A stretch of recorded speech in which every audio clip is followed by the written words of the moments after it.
I'm driving for work here and I saw a plane landing, and I started thinking, why do I enjoy so much living near the airport in Calgary, Alberta, Canada? And I thought back to my childhood, when I was like, I don't know, 9, 10 years old. So we had 3 channels on our black and white TV. There was hardly any recording devices, like tape recorders. We had radio, like VF radio, long range radio, where we could listen to stuff from London and Europe. And then all the music, all the performances were on those 45 gramophone discs, right? And so a lot of our activity as kids revolved around the airport. Well, first of all, we had three entities in one place. We had the civilian airport itself, then we had the civilian pilot school where they trained pilots for Antonov 24 and Yak 40, which is Yakovlev 40. And then we had I don't know how to call it in English, but it's like a retraining school where pilots from all over the world would come over and retrain, let's say from small single engine plane like Antonov 2, they would retrain to Antonov 24, An-24. And we had a lot of guys from Africa, Ethiopia, and this retraining school, later I found out they were making a lot of money because all these other companies and airports, they were paying them for the retraining. But of course, I did not know that when I was a kid, but I'm just saying that we had a huge presence of airplanes. And again, mostly they were Antonov 24, which is a 2-engine propeller plane, and then we had Yak 40, which is a jet engine plane. And so one big activity we used to do is we used to climb the fence in the further part of the airport. There was no security there, and they had kind of like a cemetery of old planes. And imagine like 9-year-old kid, and you have all these huge planes, and half of them were military, and they all open. You can climb inside. You can, that airplane smell, like it was addictive, So you can go in there, try to steal something from the cab, maybe some kind of gauge or something, but then sooner or later, of course, security would show up, and we would have to split. But there was no dedicated security right at that cemetery of planes, and it was just, to us, it was just fascinating. We were all thinking about becoming pilots and traveling and flying somewhere. And then the second, or we would go to the actual passenger terminal, the airport, and just watch people board planes and watch planes, land and take off. And again, dreaming about the future. And then the second thing we used to do, again, with very limited entertainment options for us kids, right? With pretty much no TV, no music, no computers. There was no computers, no cell phones. Again, this was like 1970 in Kirovograd, Russia. Like very limited activities, for kids. And so the next one, we discovered that there was a small military unit about 2-3 kilometers away from my apartment building, and we never saw them. What they did, we never saw them on the road in trucks or doing some exercise or anything like that. But we discovered that they had a shooting range, and again, there was nobody there. We would sneak in, climb the fence when there was nobody there. And of course, there's no bullets, there's no cartridges, so we were just happy to collect gilzy, the bra, what's left after you shoot the cartridge. And then, of course, if somebody shows up, we split again. But normally that place was deserted unless they were shooting, right? And we would hear If they're shooting, of course, we're not going there. But if they're not shooting, we go and collect these bras. Or brass, whatever it's called. And the third game we played, or the third type of an entertainment, we would go to our 4-lane highway, like a major highway that was going north from Kirovograd north to Znamenka, which is a big railroad station. And we would play the game, which one is my car? So basically somebody will say, okay, my car is number 9. And then you just start counting, cars that are passing and trucks that are passing, and say, okay, 1, 2, 3, 4. Like, it was not crazy busy. It was not a crazy busy road. And so you just count the vehicles, and then let's say number 9 shows up, and it's some kind of a tiny, disabled person, Zaporozhets, like a 2-door tiny baby car. And then of course we would laugh at each other's choices, like, hey, your car sucks, or somebody would say, okay, my car is number 5, and then some ZIL 130, ZIL 130 5-ton truck shows up, and of course, you feel proud, okay, that's my truck. And so those were our limited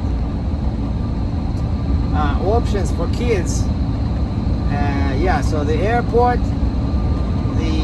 the shooting range, and the big highway. Oh, and then one more thing is, we had a railroad station about 3 kilometers away. So I would load my younger brother on the baggage rack in the back of a bike, and I would run the bike. So I'm 9 years older, right? So let's say he was 8, I was 17, so I was a big guy, and we would ride the bike to the railroad station, and we would watch them where they build trains, like those, in Russian they call маневровые тепловозы, like those local engines, and they would use like multiple rail lines to build, like to pick up a car and push it on this line, then on this line, and this line. So not sure what the term is in English, but they were forming or building trains, right, out of so many cars. And so this locomotive would go up and down, in 3 kilometers, use the right 2 lanes putting cars in a particular location to make a train, right? And there was a bridge over, like a pedestrian bridge, and that's where we would go there with our bike, right on top of all these railroad lines where the locomotives were working, and we would watch them like for hours. I was really fascinated by trains, trucks, and airplanes, because my dad was a pilot, and so I couldn't become a pilot, as you know, and so but I did manage to work on the railroad as a porter, and I managed to be a trucker. So basically most of my childhood dreams came true, which I'm super happy about.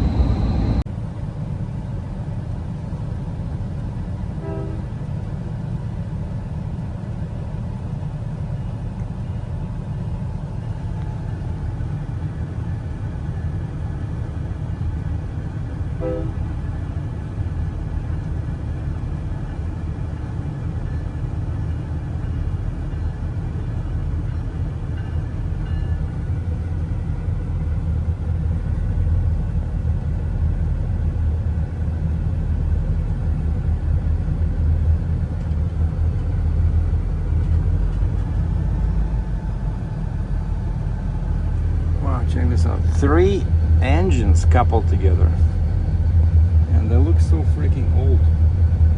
And it's a good thing that I stopped, like there's a stop sign, but there's no barriers. And I stopped, and I turned my head to the right, and I see this guy standing like 100 meters away, idling, this truck. Engine.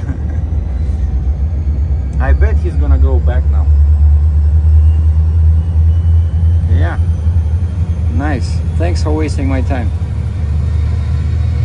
So how many axles he has? He has 2 axles over there. And then 2. Oh, so these are smaller ones, because bigger ones have like 3 and 3, right? So this one is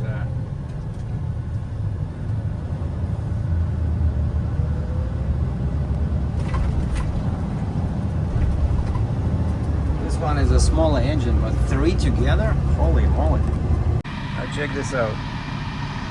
This guy is in such bad spot that he has to use a dozer in the back to push him.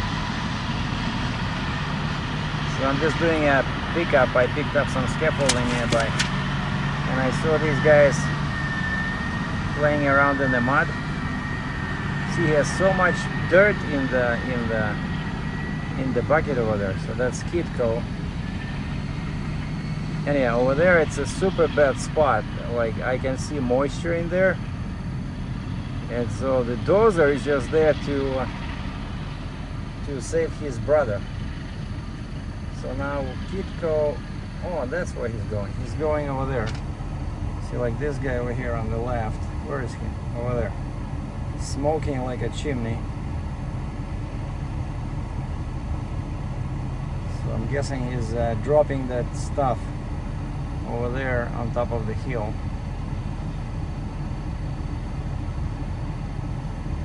Let's just wait a second till the next one here is here.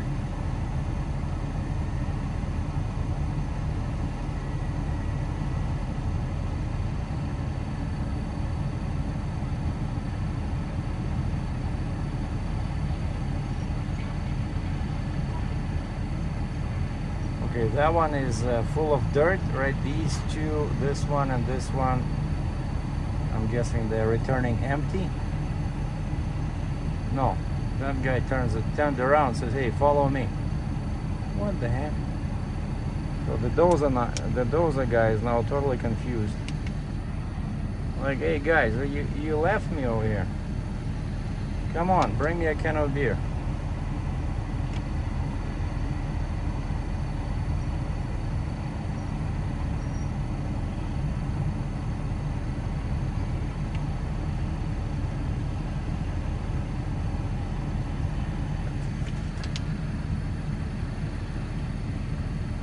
Wow, he's flying.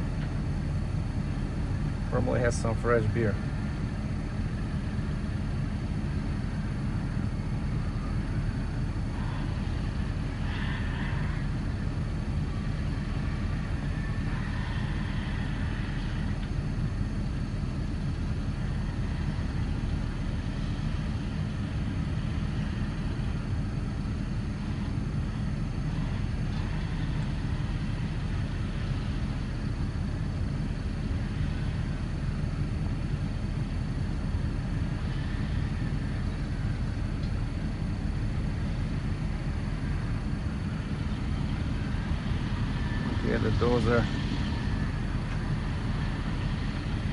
The dozer is getting ready. In position. Oh, perfect. Now they're gonna try it from sideways so we can see better. Oh, maybe not. Okay, his blade is down, so the blade on the scraper is down, so now he's waiting for the dozer to push him. Okay, look at that smoke. Man, that means like maximum power. They're trying, both of them.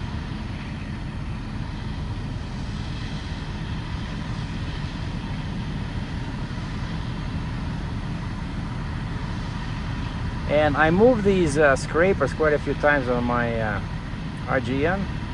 I know in the back they have a special like a reinforced kind of like a bumper specifically for this reason, so that dozers can push them.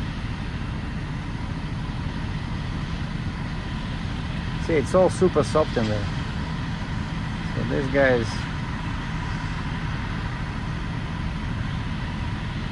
without the dozer, he wouldn't be able to do anything over here. It's like a swamp.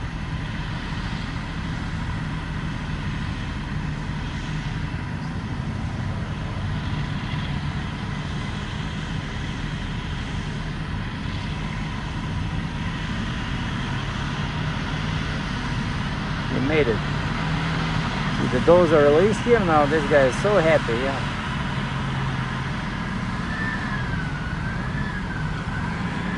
Wow! Check out how much stuff he has in the bucket. Wow. And yeah, and back to the top of the hill to unload. And then the other guy is already coming over to repeat, and so they're gonna do this all day long. Very exciting. Now here's another fun thing to watch. Like here we have 2 excavators and 3 rock trucks moving some dirt from the bottom of the hill to the top of the hill. And honestly, sometimes, you know, I'm not 100% sure what these guys are doing, because it looks like somebody told them that there's not enough dirt on the top, and so they're cutting all this stuff down, and then the 3 rock trucks take their turns going up that ramp where you see the dump truck. You see that number 3 is now on top there. So again, they keep doing this all day, 12 hours a day.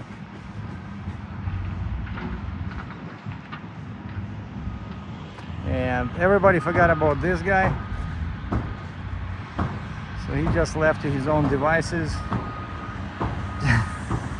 Usually it's a girl. I find that on these rollers, usually it's a girl's job. So nobody bothers her, so she's just cruising up and down the field. Hopefully she does not end up in Saskatchewan. And that's the elite, you know, these scraper guys. They say, oh, that's the best money over there. Yeah, so these guys are just, I think that what they're doing is they are creating the, you know, feeling of being busy. So they have nothing better to do, and so the boss says, okay, we have to show them that Kitco company is busy. So you guys go and grab some dirt from the bottom and put it on the top. And then tomorrow we're gonna repeat everything in the opposite direction. Take dirt from the top and put it on the bottom. Capiche?